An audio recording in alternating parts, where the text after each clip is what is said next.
Ngunit ang talaga raw kahanga-hanga rito, meron din itong propellers. Kaya mula sa lupa, kayang-kaya nitong tumawid at lumusong sa tubig. Introducing ang Salamander, isang amphibian tricycle na gawa Pinoy. Ang konsepto ng Salamander, binuo ng grupo ni Atoy Liave na kilalang nagko-customize ng mga sasakyan. Nagsimula raw ang ideya nila rito nung naghahanap ng mga sasakyang pang-rescue nung nanalanta ang Bagyong Ondoy. Dito na niya naisipang gawin ang Rescue Boy na isang sasakyang pantubig. Nung gumawa kami Rescue Boy, our boat is approved by NDRRMC at saka parang National Coast Guard approved yan. So the next step, ano kaya ang pwede natin gawin na para same thing, objective is makatulong sa taong bayan. Pangalawa, anong pride ang pwede natin ibigay sa Pilipinas?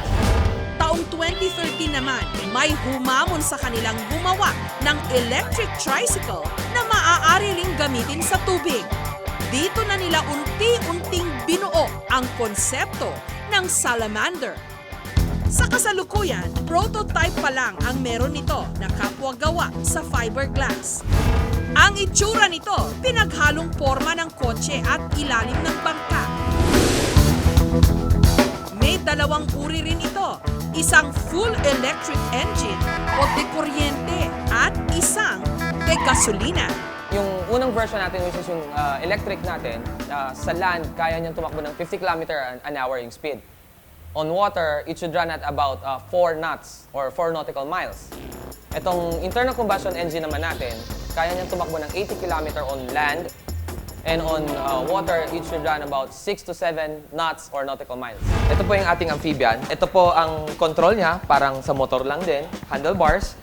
And then, sa likuran po natin, nandito po yung inboard propeller natin, kung saan na papalitan po natin from land to water. Ito po yung tambucho natin, hindi po natin nilagay sa ilalim since tayo po ay amphibian.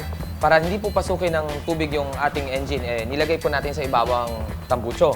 Kung mapapansin nyo, meron tayong nilagay ng mga insulators para kahit po mahawakan ng tao, hindi po siya mapapasok. Na-testing na nila ito sa tubig at kaya raw nito ang bigat ng 4 hanggang 6 na tao.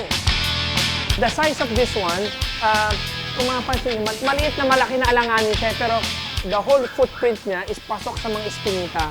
At saka pinakamaganda sa boat na to, pag gusto mong maneuver, turn mo lang yung manibela, igagas mo lang. Ang ikot niya, hindi ka malaking space. Kung saan ka nakatayo, doon lang rin siya iikot. Ang target nilang unang magkaroon nito, mga lokal na pamahalaan.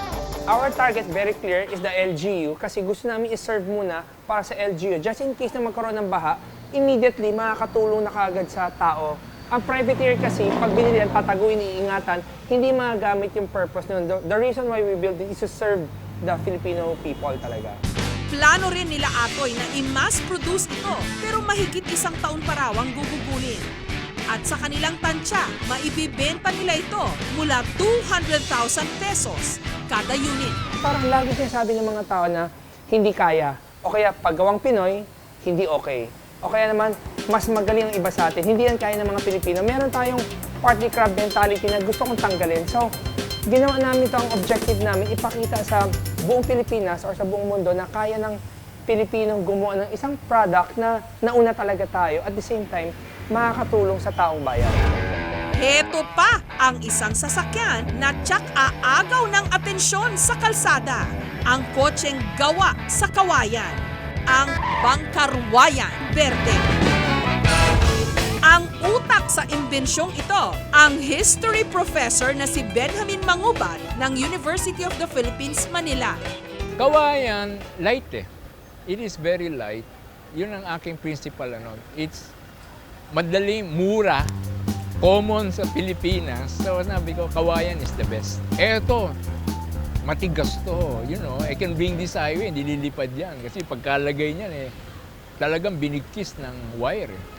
Actually, hindi to press kawayan. Ito ay kawayan na binarnisan, nilagyan ng tinting color na green. Para magmukhang berde talaga. Yung hubcaps, ano pa rin, bilao. Ang gulong ng motorsiklo. Ang solar panel ngayon, embedded. Nakaloob, hindi dati nakapatong. Ito, yan yung water wheel, no? Na pag umiikot yung gulong, umiikot din siya.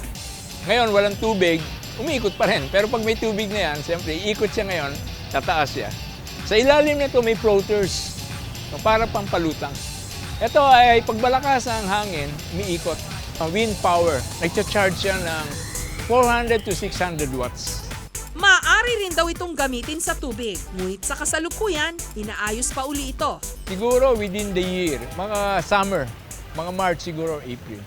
Talagang, we will cross Manila Bay to Cavite City. Wala raw ni isang engineer na tumulong sa kanya sa paggawa nito. Tanging karpintero, electrician at aircon technician lang. Ipinagmamalaki rin ni Professor Mangubat na maliban sa Pinoy na Pinoy ang dating nito dahil yari sa kawayan, makakalikasan din daw ang kanyang bangkarwayan. Solar wind powered ito at pwede rin daw de kuryente. Kaya walang ibubugang usok. Taong 2008 pa raw nung simulan itong gawin ni Professor Mangubat. Sa Centennial ng UP 2008, no? Ang feeling ko noon, I've been teaching in UP for 21 years at that time, or 21 plus years, no? Wala pa ako nagagawang valuable or yung bang something that it can be known for, no? Ito naman ang nagbigay ng ideya sa kanyang gumawa ng bangkarwayan na kalaunan naging bangkarwayan berde na.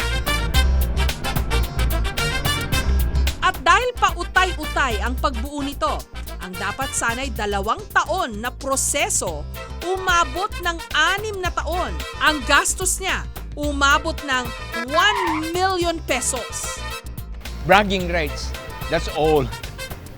Wala naman akong kinikita rito. I won't sell that, pero I can rebuild one for $500,000. Pero bagal yan, ha? That's the slowest sports car in the whole world.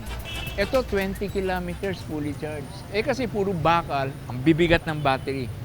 It will last 100 kilometers, but I'm telling you, it's slow. Sa buhay, basta't may plano at direksyon, gaano man kahirap, tiyak, merong patutunguhan.